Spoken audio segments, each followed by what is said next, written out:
외과 전문 채널 우리 동네 외과.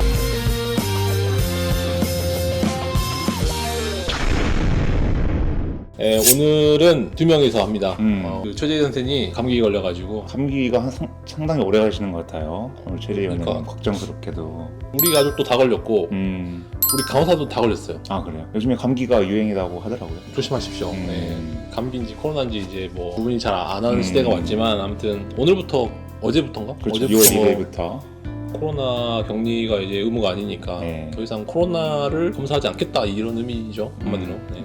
오늘 주제는 상당히 좀 무겁습니다. 오늘 무거운 주제고 최근에 뉴스에도 많이 나오고 뭐 여러 가지가 귀에 들리실 거예요. 필수 의료에 대한 얘기를 해볼까 합니다. 그래서 사실 우리도 이제 필수 의료에 몸담고 있고 우리랑 또 뗄 수 없는 이슈이기 때문에 필수 의료가 뭔지 그리고 필수 의료가 왜 무너지고 있는지 그리고 얼마나 무너졌는지 뭐 이런 것 좀 조금씩 말씀드리려고 합니다. 필수 의료는 그야말로 필수적인 의료죠. 네. 사람이 생명을 유지하는데 필수적인 뭐 우리가 흔히 말하는 메이저과 그렇죠. 그렇죠? 저희가 말하는 메이저과는 뭐 이렇게 줄여서 내외산소 이렇게 정까지 알죠? 내외산소 정 이렇게 말을 하는데 내과, 외과, 네, 산부인과, 소아과, 정신과. 아, 이렇게. 근데 이제 우리나라에서 지금 문제가 되고 있는 필수 의료는 정신과는 좀 아닌 것 같고 그 다음에 내과도 선생님들이 많습니다. 그래서 네. 제가 외과 계열이죠. 외과 계열. 외과, 산부인과, 소아과 그렇죠. 그리고 거기에 이제 신경외과 중에 뇌 담당하시는 신경외과 선생님, 뇌 보시는 선생님이랑 이제 흉부외과, 흉부외과 중에서도 이제 하지정 메뉴 하시는 분 말고, 그렇죠. 이제 진짜 심장이랑 혈관, 심장혈관 쪽을 하시는 분, 네. 그런 분들까지 여기 우리가 이제 문제가 되는 필수 의료다 이렇게 보시면 됩니다. 전부 다 한마디로 사람을 수술을 하거나 아니면 뭐 살리거나 뭐 이런 선생님들이죠. 그래서 응급의학과도 마찬가지고요. 맞아, 응급의학까지. 이게 대충 보면은 TV 드라마에서 자주 등장하는 과들입니다. 그렇죠. 왜냐면 그게 네. 되게 드라마틱한 장면이 많고 네, 그만큼 위험하고 하기 때문에 환자를 진짜 살리는 그런 과정에 있는 최전선에 있는 과들이 맞습니다. 드라마나 영화를 찍을 때는 아주 좋은 소재가 되겠죠. 그렇죠. 이게 뭐 내과나 가정학과 소재로 찍기는 힘들다. 고혈압, 당뇨 걸리는 의사.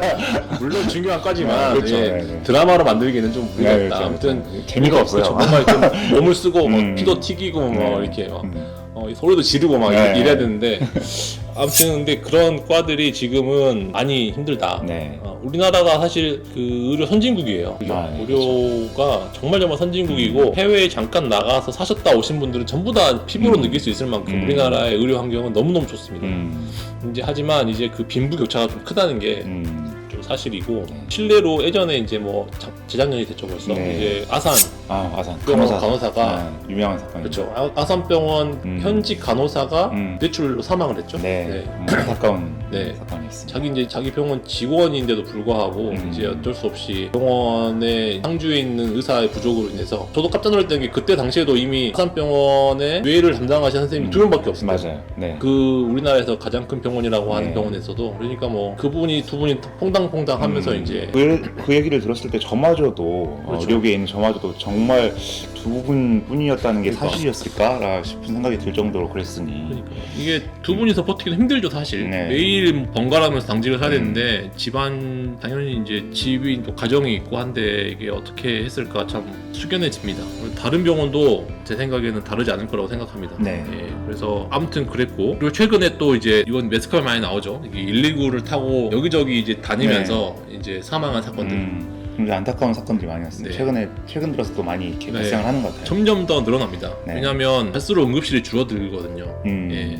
응급실이 줄어든 이유는 뭐 나중에 설명할 테지만 응급실을 가기 전에 미리 이제 거기 수용 가능한지 물어보고 가게 돼 있어요. 그래서 이제 여기저기 물어보는 과정에서 죽는 거죠.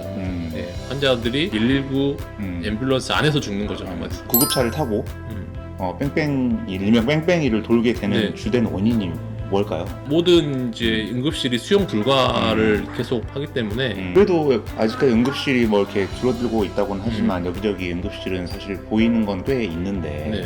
그럼에도 불구하고 실제로 응급한 상황이 됐을 때 연락을 하면은 수용을 할 수 없다는 것은 이미 그 자리를 차지하고 있는 그런 환자들 중에도 솔직히 이제 급하지 않은 환자들이 그렇죠. 네, 많죠. 응급실에서 앉아서 진료에 어떻게 보면 더 위급하신 분들의 기회를 조금 맞습니다. 그것도 있어요. 네. 가져가고 있는 그런 상황들이 그쵸. 좀 발생하고 있는 것 네. 같습니다. 우리 가족도 다 걸렸고 우리 간호사도 다 걸렸어요. 아 그래요? 우리나라가 사실 그 의료 선진국이에요. 사실이었을까 싶은 생각이 들 정도로 그랬으니 그러니까